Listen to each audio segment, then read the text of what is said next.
Hi, I'm Wiley Combs, Editor-in-Chief of News from Nowhere, and in this interview, in our series of video interviews with interesting people in Laramie, we are speaking to Spencer and Amanda Pittman, or Amanda and Spencer Pittman, who are the owners of Steam Vapor Company and have also done some interesting things around town aside from their business. Let's start out with talking about how long you guys have been in Laramie. Amanda, when did you move here? 2007. From Green River. Okay, and what about you? 2005 from Warland. And did you two know each other at that point? Nope. We did not. We had debated in high school at the same time, but we actually never ran into each other. Somehow we missed each other. That's okay. I never ran into you either, and I did debate in high school. So. Yeah, I knew his debate partner actually, but that's it. And so you guys both moved here to go to school, right? Yeah. Mm-hmm. And what did you go to school for? I studied anthropology. Okay. And what about you, Spencer? English lit mostly. And so you were in completely different programs, and then somewhere down the line you met each other. How was that? Actually, we had graduated before we even met each other again. So yeah, both of us graduated. Spencer had left town. Yep, I had moved to Fort Collins for about 2 years, but I came back up into town to celebrate my birthday, and Pinto, Seth showed up at the library for my birthday, and Amanda just happened to be there, and Seth knew Amanda, and Seth knew me. So okay, so you had a mutual friend who also was affiliated with debate. Yeah. So this all keeps coming back to debate, even though we aren't going to talk about that too much. Yeah, too much. You guys also had some sort of commonality other than that, correct? We both worked for the coroner's office, but that was after we had met and okay. When did you guys work for the coroner's office? I was hired back in, I think it was 2010. Okay. Yeah. And you started working there. Yeah, and I was hired in the fall. 2013. Okay. Mm-hmm. And but I worked through most of that But summer. Casey was both our supervisor. Right. So it worked. And what did you guys do in that job? What you were coroner's assistant? I was a deputy, and she was chief deputy. Mm-hmm. So I was a contracted individual, so I got paid only when I was on a call. She was paid a salary. Mm-hmm. And what does the chief deputy do? I mainly assisted the coroner, and so I had some more responsibility.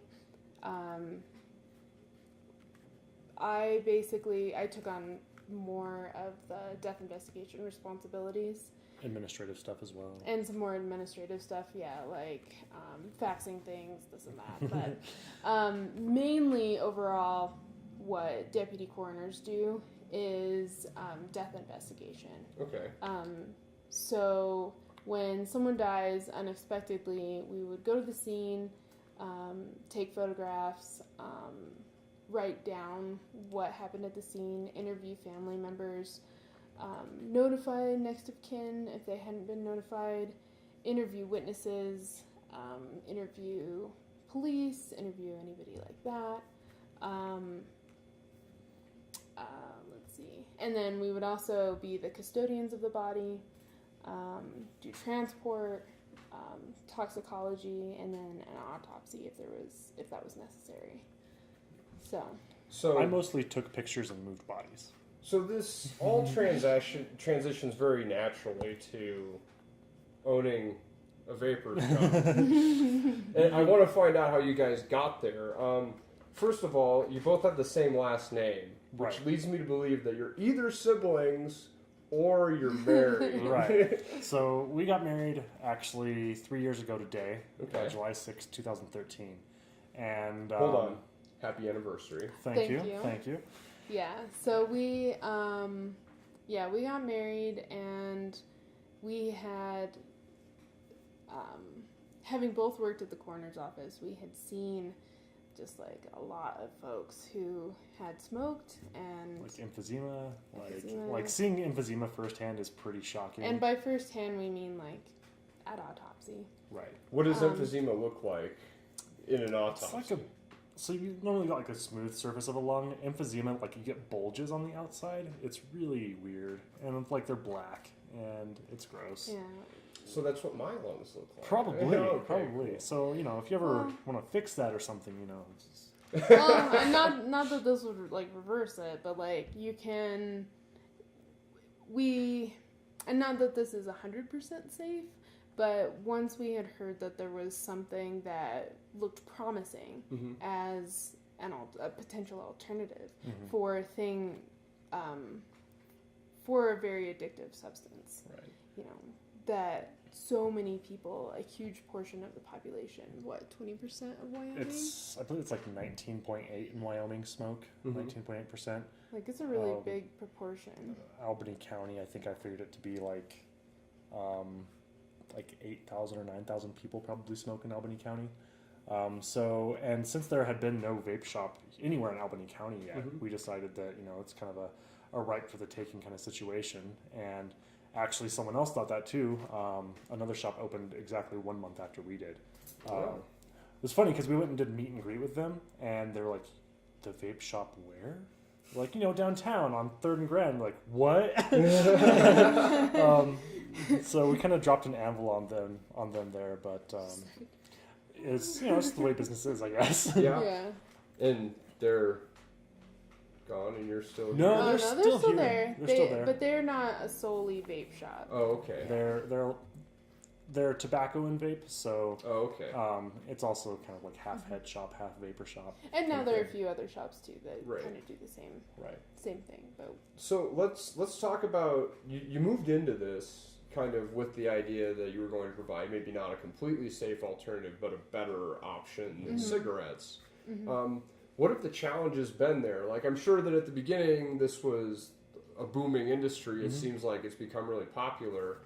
What has happened in that industry since you started 3 years ago? Well, to start from the beginning, again, trying to make it as safe as possible, we decided to make all of our own liquid in-house. So we would know exactly what goes into it, the quality of the ingredients that go into it. So we're kind of control freaks on what we suggest people put into their bodies. Because we don't want to be like, oh yeah, this great stuff made in California, we have no idea what's in it, what it's about. and the industry has been sort of self-regulating as it's gone. But that doesn't necessarily mean that some of the things that we know are less good for you, namely like the custardy ingredients, the diacetyls, haven't been weeded out. Right. So for those of us who aren't scientists, what is a diacetyl? It's a type of chemical that in larger amounts can cause lung damage, or is known to cause lung damage already. But it has this really delicious buttery custardy flavor to it, and it's a dominating flavor palette in the industry. And there are analogs to diacetyl that taste like diacetyl but aren't exactly the same molecule. But generally, if they're close enough to taste the same, they're probably close enough to do the same damage. Okay. So, and they became pretty famous when they were used in artificial buttered popcorn, like microwave buttered popcorn. That's what I was going to say. It sounds like buttered popcorn. Right. Yeah, exactly. And so the factory workers for that, for creating that, they had lung damage. And so it's widely called popcorn lung. Oh. And it's actually, I think it's called, I can't remember what it's called, bronchiolus obliterans, I think is what it's called. But it's I will totally remember those words. yeah. It causes a stiffening of the lung tissue, I believe. Right. It causes your lungs to not work as well, and we try to avoid chemicals that are known to cause problems. And so you don't have any of this stuff in your juice. Yeah, no, we don't. Yeah. So, and there's that, stuff that was the attitude that we went with. Right, and there's stuff that comes out, people will find out, hey, this new molecule that's never been used in food flavoring before actually creates this kind of feeling in vapor, and we're like, okay, well, let's try it and see what happens, and, if anything pops up about, hey, this is actually bad, and we do a lot of research beforehand, so all the flavorings we use, we can get a listing of the actual molecules in those flavorings, and we compare those molecules to PubMed, which has a listing of like how dangerous this is for you, or how not dangerous it is for you. And I mean, we do have with our customers a caveat. You know, of course, this is not as good as not smoking or not vaping at all, but if you can use it temporarily to go from smoking to vaping and eventually to nothing at all, then it's something that is a public health benefit overall. Right. Not to say that that we as a society and we as an industry shouldn't be addressing other issues like, you know, our kid's going to be picking it up and that kind of thing. But it should be weighed against what the benefit good it can do. it do. Yeah, and so that has been the major conflict between our industry and the greater society. Right. Okay. And you know, regulation has just come down from the FDA, and it's going to be progressing to get worse and worse and worse over the next 2 years. But the way it's set up right now, it'll virtually kill the industry if it actually stays in its current form all the way through August 2018. However, we are kind of hoping and banking and actually funding efforts to for lawsuits to change those actual words. And litigation. So where can people go to find more information about that?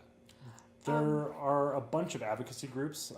CASAA is one of them, which is CASAA.org, is the one that's geared towards consumers. We're a member of one, and we help fund one called SAFADA, which is specifically for shop owners or people who are otherwise associated with the industry. But they also have like an RSS feed of information on all of that, and it's SAFATA.org. SFATA. There's no. Oh, no A. Okay, gotcha. I'm sure people can also come down here and talk to you about that. Yeah. So why don't you remind us where your shop is located? We're at 210B East Grand, so we're west of 3rd Street on Grand.